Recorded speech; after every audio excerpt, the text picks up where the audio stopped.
soal-soalnya. Nah, intinya pertemuan 7 ini bakal bahas tentang yang namanya dummy variable dan metode DID atau difference indifference. Nah,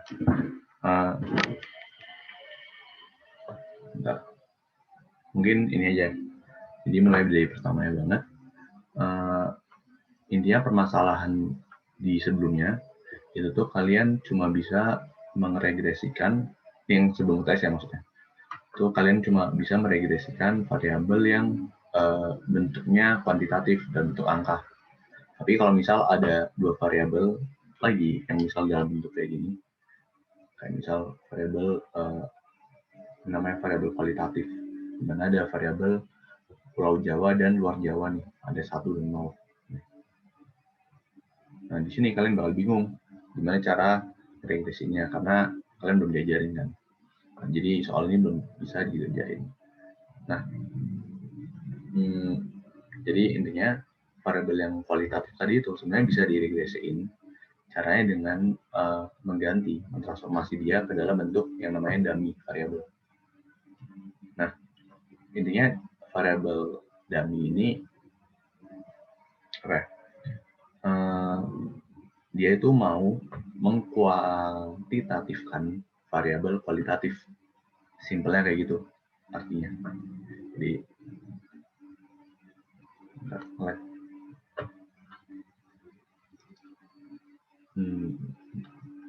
sini mau mengkuantitatifkan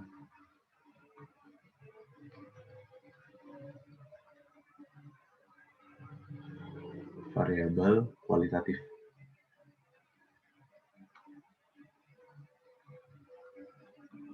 Simpelnya banget kayak gitu. Jadi buat meregresiin, misalkan kalian mau meregresiin variabel gender jenis kelamin. Kan ini bentuknya male dan female kan.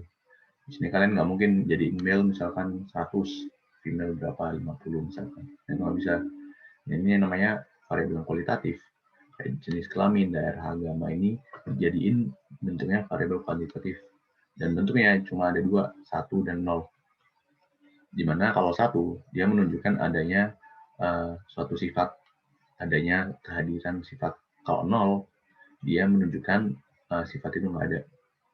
Kayak misal di sini, contohnya, di sini dia mau ngomong D itu ada variabel dummy ya.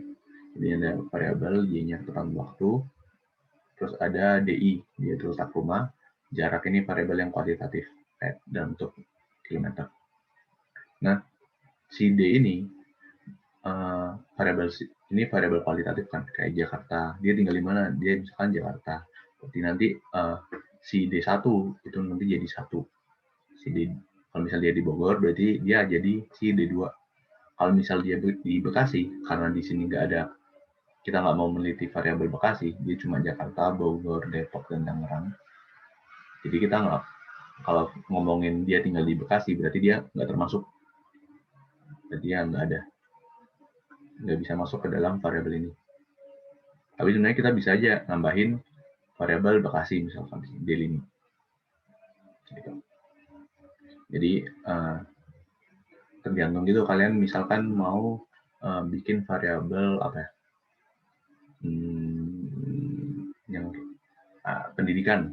Nah, pendidikan kan ada SD, SMP, SMA, dan pendidikan tinggi misalkan. Nah, kalau kayak gitu kalau gitu jadi dummy-nya itu ada 3 nanti. Di satunya SD, nolnya lainnya. Di 2-nya satunya itu SMP, nolnya lainnya, gitu ya. Ini ada 3 variabel dummy. Nah, terus ini contoh kalau kalian mau memasukkan si variabelnya. Misalkan nih, ini masih pakai sama kayak yang model sebelumnya. Jadi letak rumah dan jarak, tapi ini ditambahin jenis kelamin dan matkul mata kuliah. Dimana kalau dia letak rumah, di sini dia cuma neliti kalau dia di Depok dan dia di luar Depok atau di daerah lainnya.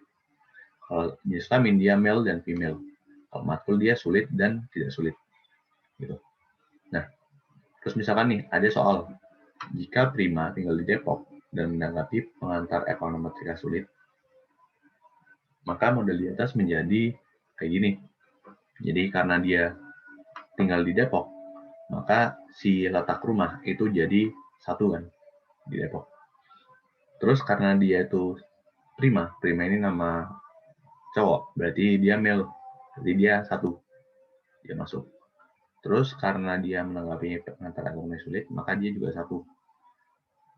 Jadi semuanya ini jadi 1, 1, 1. Dan ini B2, B3, dan B4 itu bisa digabung jadi 1, ditambahkan semuanya, dikumulatifkan dengan si intercept-nya. B1 ini intercept. Jadi variabel dummy itu sebenarnya bisa digabungin si parameternya ini. Parameter dari variabel dummy itu bisa digabung dengan intercept-nya. Itu kayak suatu kekhususan dari variabel dummy. Nah, terus ini karena dia digabungin, dikhususin ini, jadi kita bisa ngubah dia B1, B2, sampai B4 itu diubah jadi BD. Jadi ini parameter buat dummy. Terus habis itu B5 ini khusus yang buat jarak, karena dia kuantitatif. Nah, contoh lagi nih, kalau misal contohnya 0 ya, ini misalkan tetap Prima. Prima di mana ya? Di Jogja. Hemat, gampang bagi dia.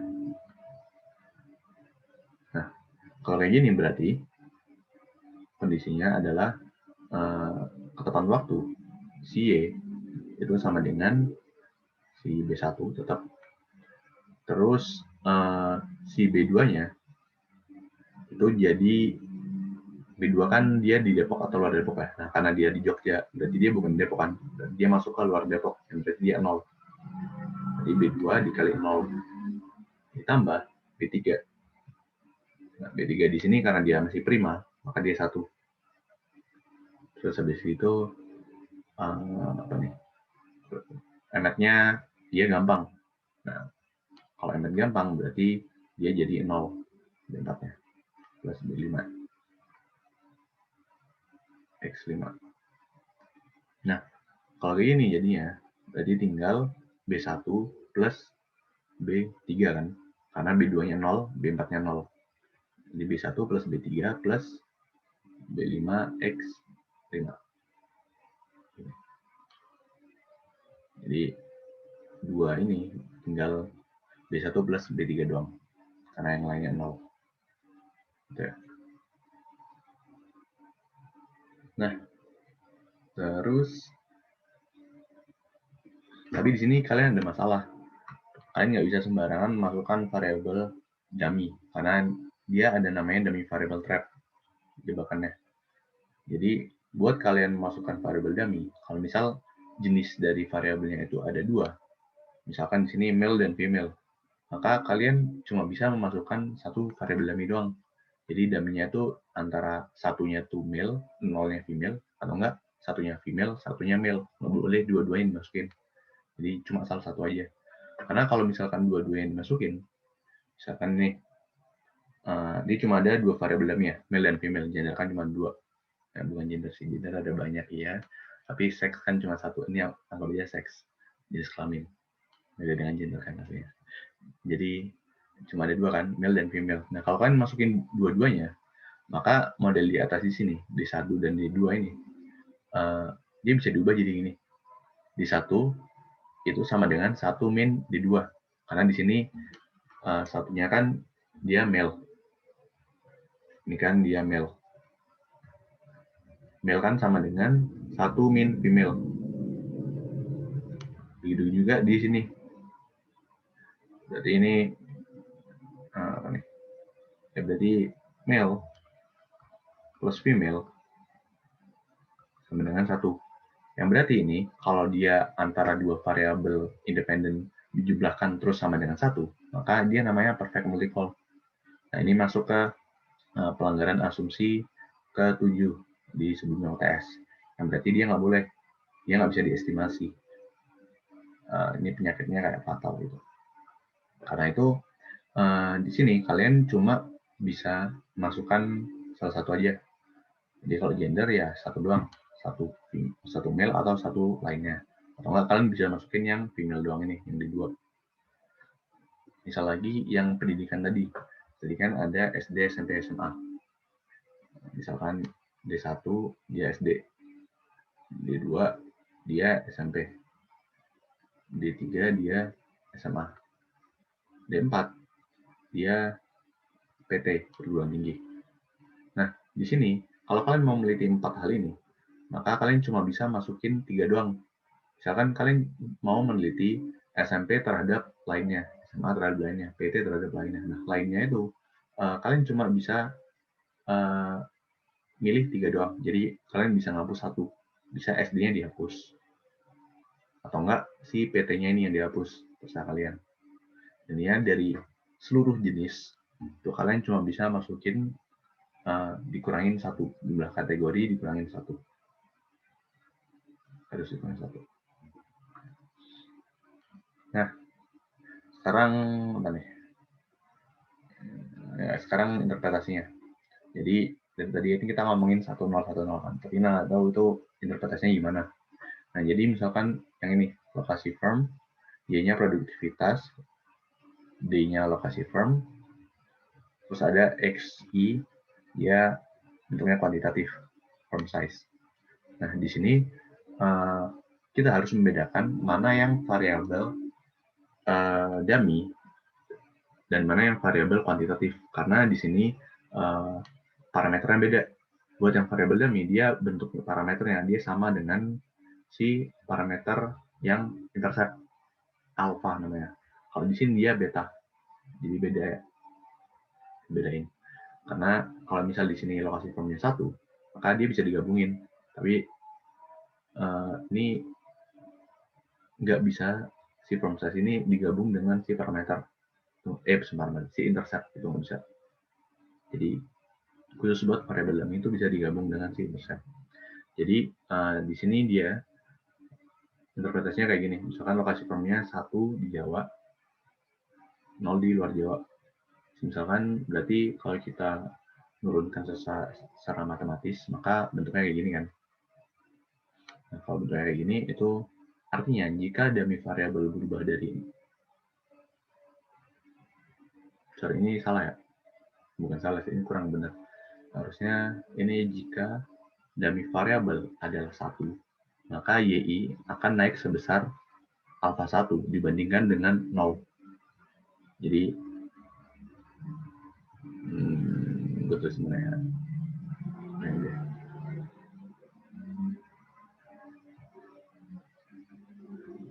Jika dummy adalah 1, maka YI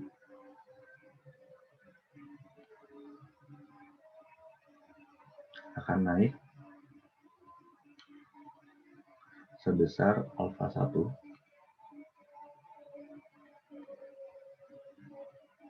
dibandingkan dengan 0. Ini ya. Jadi kalau dalam kasus yang produktivitas ini, maka kita bisa narik si interpretasi yang general ini menjadi kayak gini. Jika lokasi perusahaan berada di Jawa, jadi kalau misal dia di Jawa, dia 1, maka produktivitasnya akan lebih tinggi sebesar alpha 1 dibandingkan dengan luar Jawa, ketimbang di luar Jawa. Jadi kayak dia daripada dengan yang 0 dibandingkan dengan yang 0 gitu. Jangan lupa ceturis paribus. Misalkan lagi yang ini male dan female. Misalnya kita mau yang male ya. Jadi interpretasinya jika dia adalah male, jika dia adalah 1, jika dia adalah male, maka si Y-nya dia akan meningkat sebesar alpha 1 dibandingkan dengan female, dengan 0 ya. Gitu ya. Nah, kalau yang tadi, kalau misalnya kita bandingin nih secara grafik sekarang, maka kalau misal di di DI-nya, si D lokasi form ini, ketika dia sama dengan 1, maka bentuknya kayak gini kan. Si alfa 0 bisa digabungin dengan alfa 1. Maka kurvanya bakal bentuknya kayak gini. Alfa itu si intercept itu, intinya dia menggambarkan titik awal dari grafiknya. Jadi alfa 0 itu, kalau misal di sini belum ada alfa 1 ya, alfa 0 itu dia menggambarkan titik awalnya. Jadi titik awalnya di sini, kalau misal ada alfa 0. Makanya intercept itu sebenarnya cukup penting. Jadi kalian kalau mau gambar itu nggak boleh dari sini ya, nggak boleh dari titik 0 ini. Ini nggak boleh, ini salah ini. Ini kalian harus agak naik itu lah, biar ini kelihatan kalau ada interceptnya. Tapi kalau misalnya di studi mutation ada regresi tanpa intercept, nah itu berarti bentuk kurvanya dari 0 banget gitu. Intercept bisa minus nggak? Bisa. Bisa juga dari sini, itu bisa. Ini oke. Kalau misalnya jadi gambar sini. Ini ngapain ada? Ini misalkan ditambahin dulu.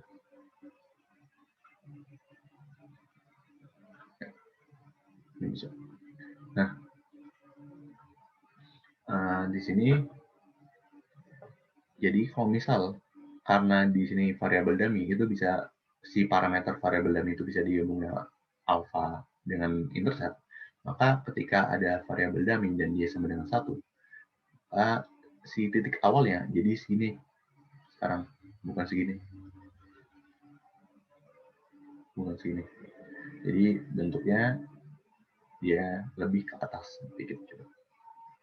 Dan ini nilainya berarti kalau misal dia di garis warna biru ini dia lebih besar daripada yang garis warna merah. Oke.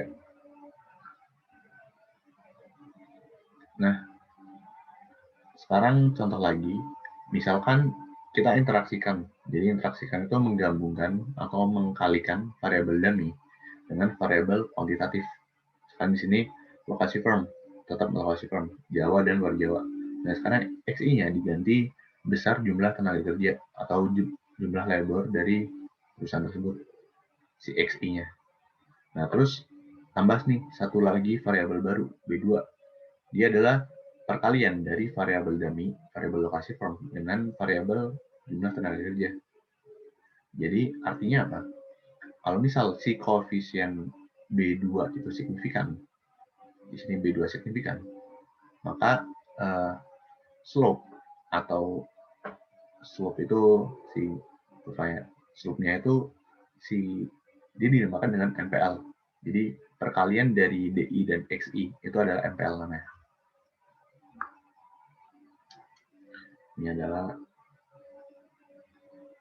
Ini tuh DI dikali XI.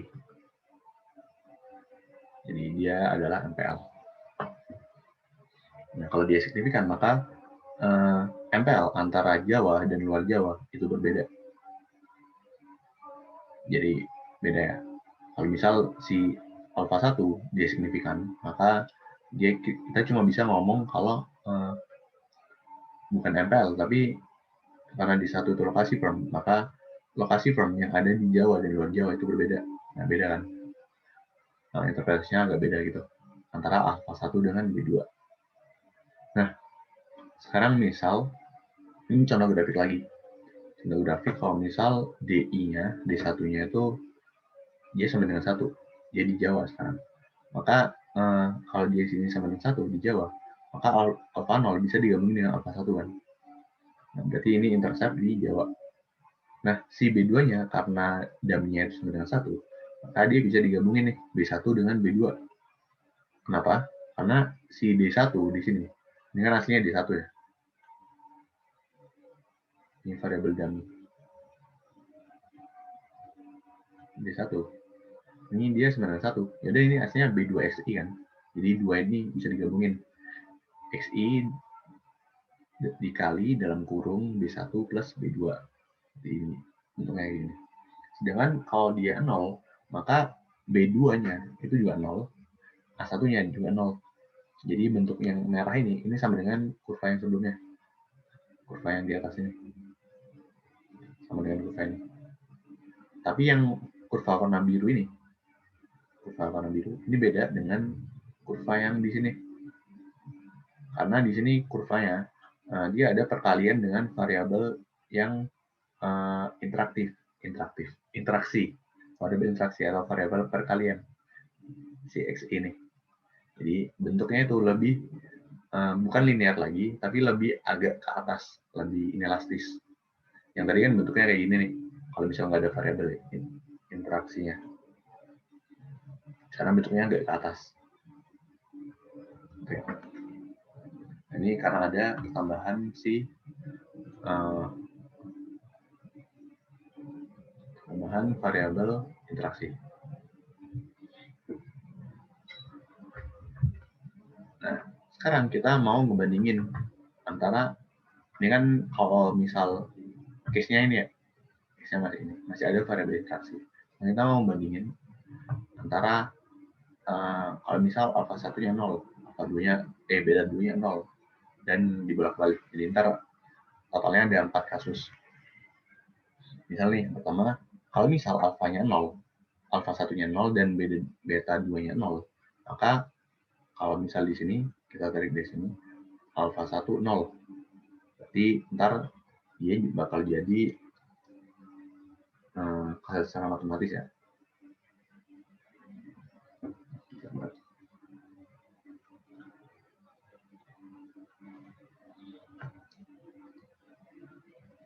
Maka ini jadi I sama dengan alpha 0 plus beta 1 xi doangan. Ini dong.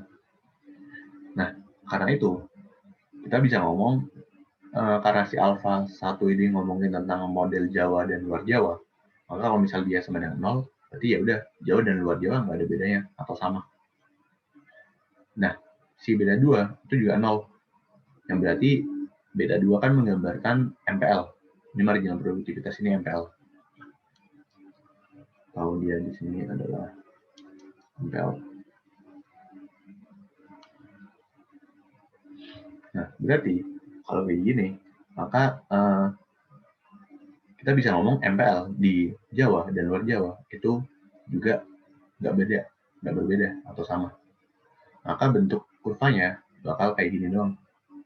Satu doang kurvanya. Ini kurva yang merah tadi. Nah, ini dinamakan satu-satu itu identical regression.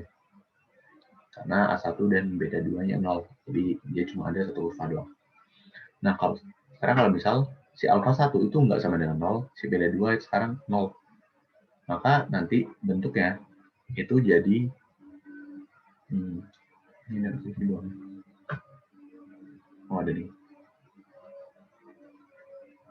Nah, bentuknya sekarang kalau ini bentuknya nanti si warna biru ini. Berarti alpha 0 plus alpha 1 plus beta 1 x1. Ini.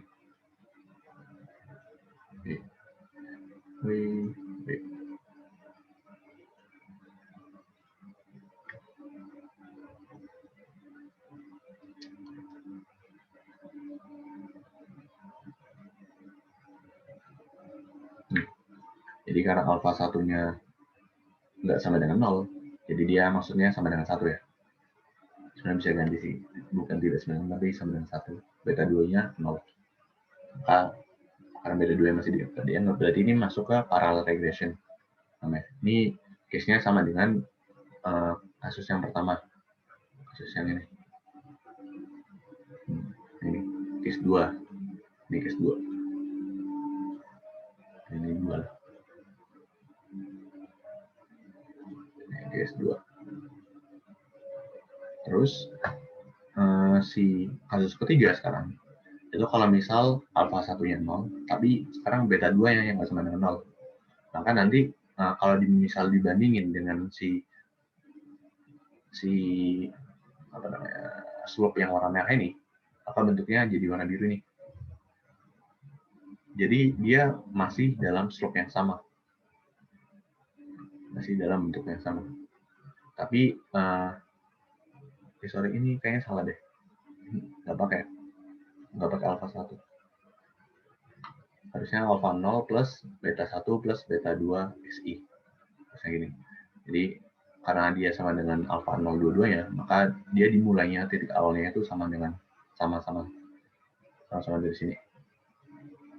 Tapi bentuknya karena dia ada si variabel interaksinya itu nggak sama dengan 0, maka dia bentuknya agak inelastis gitu. Agak lebih ke atas. Nah sekarang kasus keempat, kalau misal alpha satunya dan beta 2 itu nggak sama dengan 0 dua-duanya. Jadi dua-duanya ada nilainya. Maka bentuk kurvanya jadi kayak gini. Ini buat kasus yang tadi, yang ini. Buat kasus 4. Gitu ya. Jadi interpretasinya sebenarnya gampang aja. Karena intinya alpha 1 di sini ngomongin kasus Jawa dan luar Jawa kan. Beta 2 itu ngomongin MPL. Jadi kalau misal kasus 3 ini karena alpha 1-nya 0, maka kita bisa ngomong di Jawa dan luar Jawa itu sama. Jadi ini sama nih. Model Jawa dan luar Jawa itu sama. Tapi beda 2-nya nggak sebenarnya 0, maka si MPL-nya itu beda. Kalau ini berarti model Jawa dan luar Jawa itu beda, dan si MPL-nya juga beda, baik di Jawa dan luar Jawa. Oke. Ini juga ada nama-namanya nih. Kayak kasus 3 ini namanya konkuren. Sebenarnya ini nggak masuk ke UTS sih, tapi kayak sebagai tambahan aja. Dan jarang banget dikeluarin kok buat 2 hal itu. Buat 4 hal ini. Nama-nama ini kayak agak asing juga bagi gue. Karena nggak pernah dikeluarin. Disimilar, paralel lah, konkuren, kayak jarang banget dikeluarin. Nah sekarang kita bisa jawab nih buat soal ini. Sebenarnya udah gue jawab.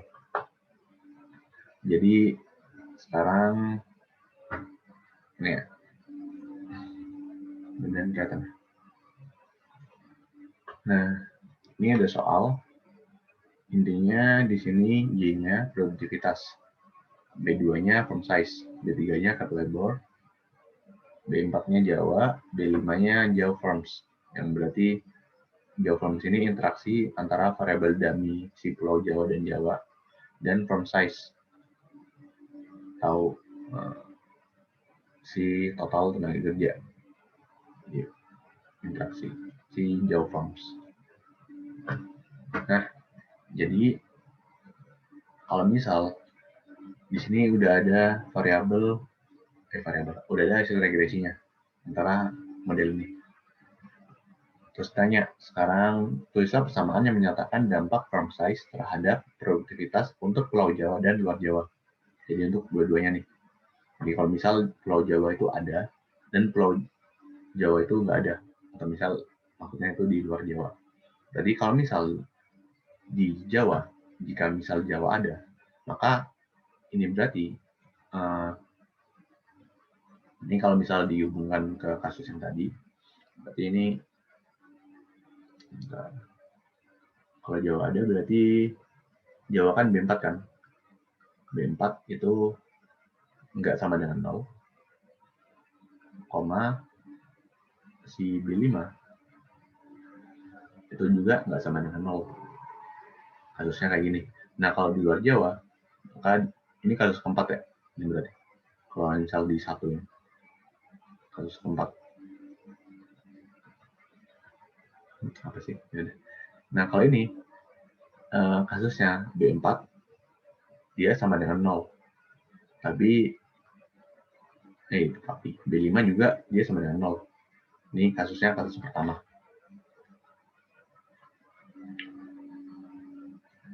Nah, jadi ini kan kita diminta nilainya. Kita diminta nilai dari persamaan tersebut. Jadi ya udah tinggal masukin aja. Kalau misal di sini produktivitas, tinggal kita masukin. Berarti dia si B0-nya, B1-nya. Ini kan B1 sama dengan konstanta kan. Berarti ini. Intercept itu sama dengan konstanta ya. Jadi 6,05 ini dikurangin firm size. Jadi firm size-nya itu mana nih firm size? Bentar.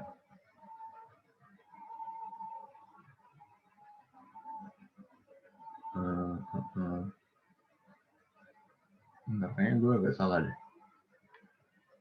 Ada berapa variabel sih?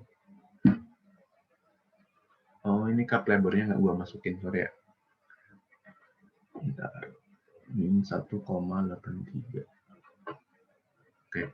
Jadi ini buat yang Jawa, ini B4. Ini B4. 1,83 ini B4 kan. Karena dia minus berarti nilai minus. Terus form size ini dia adalah B2. Harusnya gue urutin sih, tapi udah. Ini B2. Terus ini 0,06, ini adalah B5. Ini 0,06. Nah ini ada lagi, anjir. Ada cap labornya yang gue masukin. Ini cap labor berarti harusnya ditambahin 0,160 ya. Harusnya. Ini ditambah. Ini sini. Nambah 0,1604. Ini apa namanya? Cap labor. Tambah yang Java Forms gitu ya. Nah, jadi hasilnya nanti sama dengan gini. Jadi tinggal ditambahin buat model ini. Jadi karena dia itu si variabel dummy ini bisa ditambah, maka dia si 6,05 dikurangin dengan 1,83. Jadi interceptnya jadi 4,22. Nah, yang luar Jawa karena dia sama dengan 0, maka kita nggak menganggap ini. Jadi konstantanya masih 6,05 ini tetap tambah font size. Gini. Jadi kalau misal digambar si C ini kita disuruh gambar. Jadi gambarnya ini gambar buat yang keempat. Ini gambar yang kasus keempat. Jadi ini gambar buat yang luar Jawa. Si garis merah ini. Terus yang garis biru ini, si silup biru ini buat di Jawa. Jadi interceptnya beda dan bentuk kurvanya beda juga, agak inelastis. Gitu ya. Nah,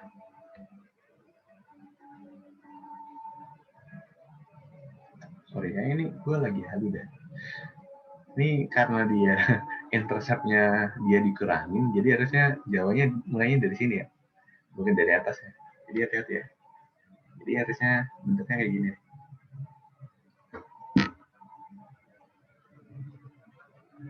Untuk kurvanya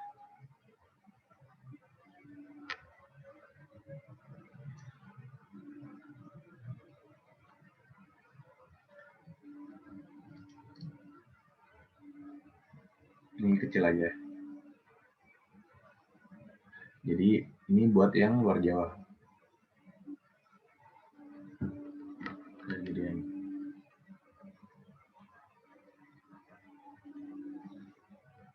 ini buat yang luar Jawa.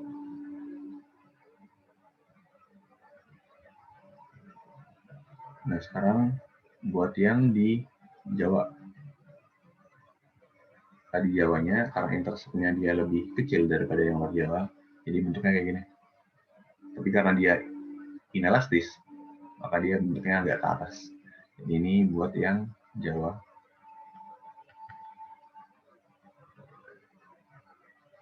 Jawa. Berarti yang merah itu yang luar Jawa.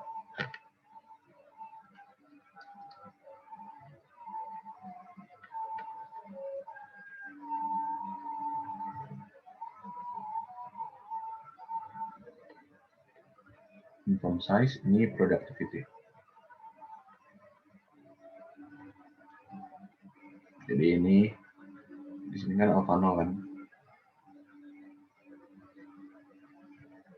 Ini dia alpha 0.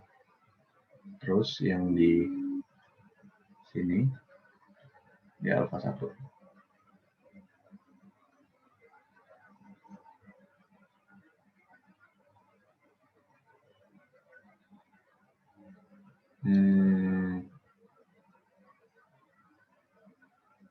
Nah ini ada ke bawah gitu sih.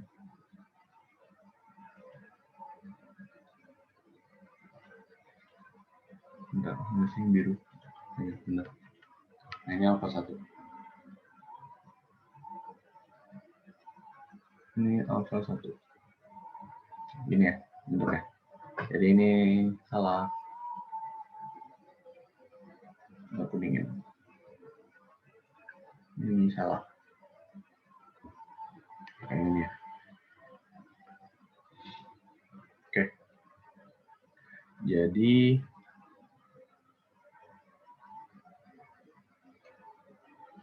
udah itu buat yang nomor latihannya. Nah, sekarang itu udah dummy ya. Sekarang kita bahas yang metodenya nih. Buat yang namanya DID, Difference Indifference. Jadi ini tuh intinya DID ini kalau misal kita mau ngetes suatu kebijakan atau intervensi, maka kita tuh bisa pakai metode ini, namanya DID, Difference Indifference. Intinya nanti kita itu dia bakal ngebagi sampelnya atau populasinya menjadi dua. Yang pertama, grup yang diintervensi dan grup yang dikontrol. Di grup yang diintervensi, dia itu dimasukin kebijakannya. Kalau yang enggak, berarti enggak ada. Misalkan di sini, kalau gambar ini, misalkan ini kasusnya COVID ya. Jadi outcome-nya itu jumlah kasus. Terus intervensinya itu PSBB misalkan. Nah, jadi di sini, ini waktu mulai masuk COVID nih, Maret. Misalkan aja.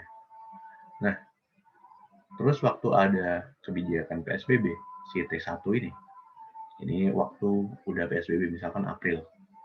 Itu kan Jakarta PSBB. Nah, ini waktu ada intervensi, ternyata dia dibuktikan garisnya tuh lebih naik justru.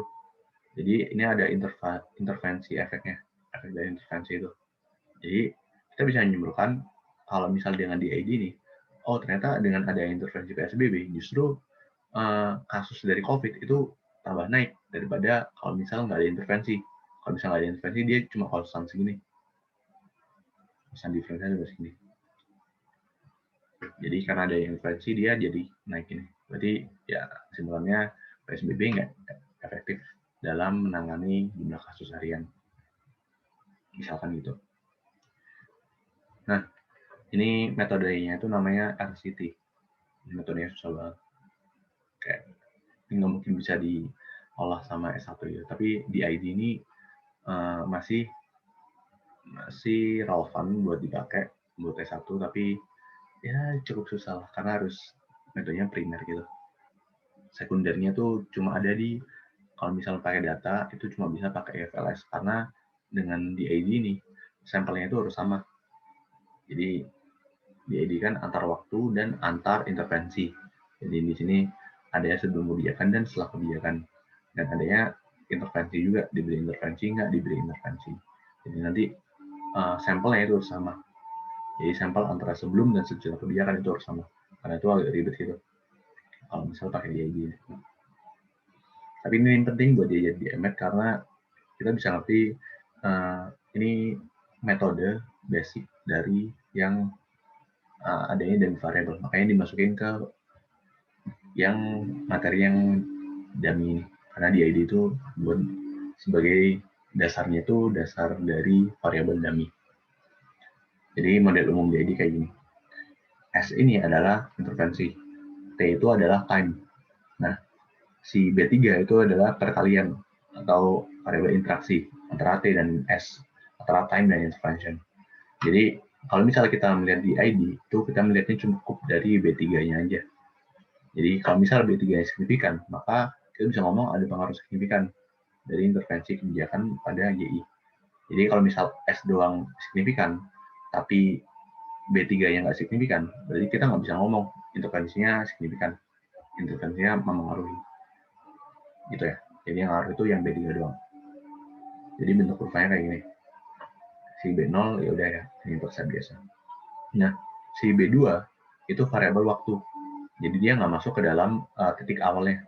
Jadi dia masuk ke dalam outcome-nya. Jadi dia masuk ke B2-nya. Tapi si B1 dia tuh masuk ke intercept-nya. Jadi titik awalnya itu dipengaruhi oleh si intervensinya. Jadi intervensi itu dia memengaruhi intercept dan memengaruhi si outcome. Nah, tapi B3 itu dia menjelaskan keseluruhannya. Jadi B3 itu dari sini atau sini sampai yang B1. Jadi sebenarnya kalau misal kita masukin variabel di ID itu cukup yang B3 aja. Tapi kayak ini contoh di ID secara umum ya. Tapi secara realnya itu sebenarnya kita harus masukin yang B3. Nah, apa lagi ya di ID? Sebenarnya itu aja sih. Intinya nanti contohnya ya. Ini contoh soal sih. Contoh yang enak tuh apa ya? Ya COVID sih yang baru-baru ini kan. Dan ini bisa juga kita pakai metode yang di ID ini. Jadi misalnya kita ngambil sampel nih, kebijakannya yang PSBB tadi. Jadi kalau misal ada kebijakan PSBB, jadi kita ngambil sampelnya itu ada dua nanti. Buat yang daerah, satu ini daerah diberi intervensi kan. Misalkan ini Jakarta. Satu sama dengan Jakarta, 0 sama dengan lainnya. Yang nggak diberi intervensi PSBB. Misalkan ini PSBB ya. Jadi kita harus nyari sampel jumlah kasus di Jakarta. Sorry, ini datanya harus individu, nggak bisa agregat kalau dia. Jadi misalnya kita mau meneliti intervensi PSBB terhadap Y-nya itu misalkan tingkat pendapatan dari masyarakat. Jadi misal, yaudah sampelnya itu buat orang Jakarta dan buat orang non Jakarta, misalkan Bandung, Surabaya, Jogja gitu-gitu. Nah itu lainnya. Jadi kita ngambil sampel tuh sekarang buat dari bulan Maret sampai bulan April. Jadi selama 30 hari itu kita ngambil sampel, misalkan 50 sampel. Terus setelah PSBB, kita juga ngambil sampel dari sampel yang sama itu, 50 sampel yang sebelum kebijakan PSBB itu kita ngambil lagi. Apakah dia pendapatannya nanti dia berubah antara yang sebelum PSBB dan setelah PSBB. Jadi bentuknya itu harus ada variabel yang kontrol dan variabel yang diintervensinya, yang diberi intervensi dan nggak diberi intervensi.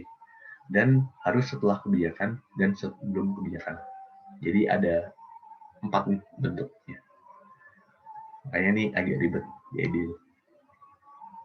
karena harus dicek terus menerus. Nah, ini contohnya. Ini contoh soal Dasal 17-19. Jadi sekarang dia ngomong mahasiswa FE, dia mempelajari dampak penggunaan e-money ketika bertransaksi terhadap panjang antrian kendaraan di gerbang tol pada jam sibuk. Kebijakan tersebut diberlakukan secara bertahap mulai dari 30 September. Nah, ini waktunya. Nah, terus ini dia menduga bahwa wajib transaksi menggunakan e-money, si intervensinya ini, itu dapat mengurangi panjang antrian kendaraan di gerbang tol pada jam sibuk. Jadi ini panjang antrian sebagai Y-nya. Nah, bentuknya nanti jadi kayak gini. Jadi money sebagai intervensi, T sebagai waktu sebelum 30 dan sudah 30 September, B3 itu sebagai variabel interaksi antara keduanya, money dan T. Ini ya, ini bentuk, ini penjelasannya. Nah, terus setelah diregresikan, bentuknya kayak gini.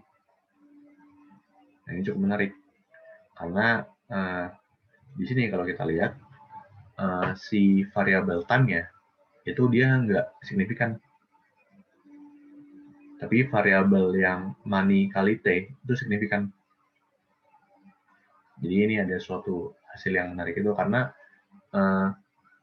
di sini berarti kalau misal dia T doang, dia nggak signifikan. Jadi kayak ya sebelum 30 dan setelah 30 September dia nggak ada bedanya. Tapi kalau misal ditambahin intervensi, maka dia jadi beda. Jadi signifikan. Berarti variabel money ini sebelum 30 dan sesudah 30 dia memengaruhi si panjang antrian ini. Itu kalau secara interpretasi biasa ya. Tapi kalau misalnya kita jawab nih yang A sekarang. Yang A ditanya, apabila B1 kurang dari 0, jelaskan pengertian koefisien B1. Jadi B1 kan si intervensi kan, si imaninya. Jadi B1 di sini kurang dari 0. Tapi di sini kan dia plus kan. Tapi ini kalau misal aja, dia sekarang kurang dari. Berarti interpretasinya kayak gini. Jika gerbang tol per 30 Oktober wajib dikenai transaksi imani, panjang antrean di gerbang I akan menurun sebesar B1 ceteris paribus. Sebenarnya dibandingkan sebelum 30 Oktober sih harusnya. Jadi ini satunya kan 30-an. Nolnya tuh dia sebelum 30. Sorry. Ini variable money kan. Dibandingkan 0. Dibandingkan ketika gerbang tol belum wajib. Gue tambahin.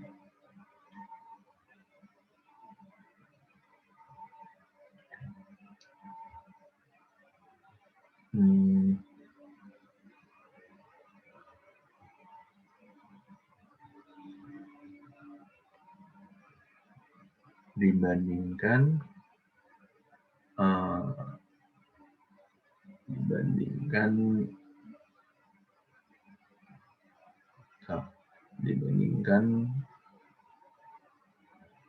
gerbang tol per 30 Oktober belum wajib imani. Ya.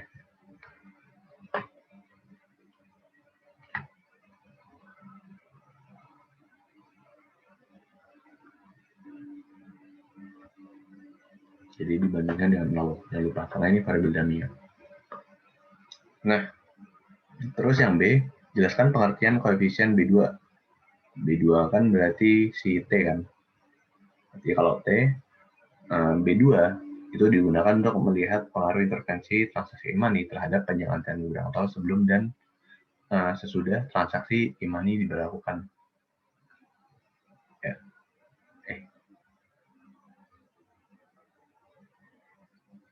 Kayak gini sih. Ini zaman siapa sih? Zaman gue gitu.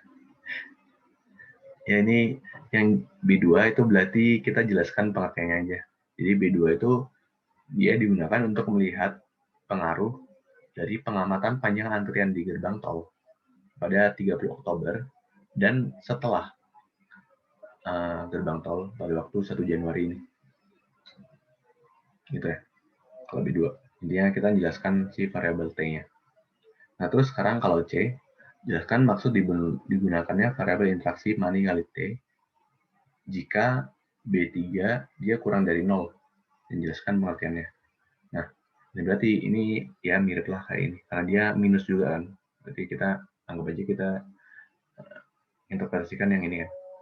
Jadi B3 ini karena dia melihat apakah terdapat pengaruh yang signifikan dari intervensi transaksi imani terhadap panjangan dan gerbang tol, maka apabila ini negatif, berarti jika terdapat intervensi wajib transaksi imani pada gerbang tol I per 30 Oktober, panjang antrean di gerbang I akan menurun sebesar B3 dibandingkan, jangan lupa ya dibandingkannya, dibandingkan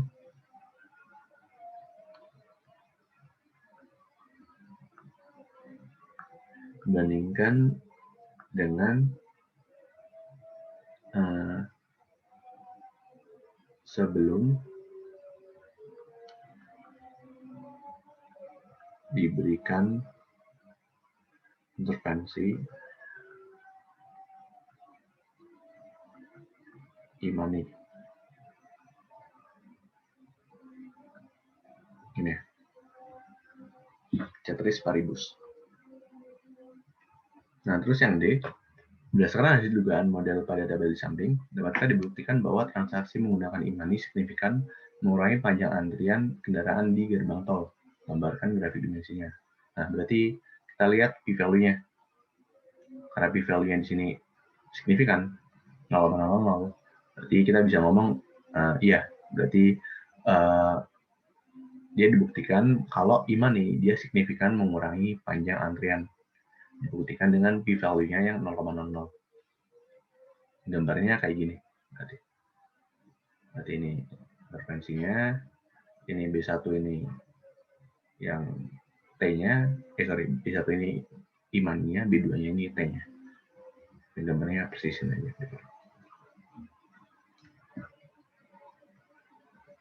Nah, gitu ya. Itu buat yang pertemuan 7.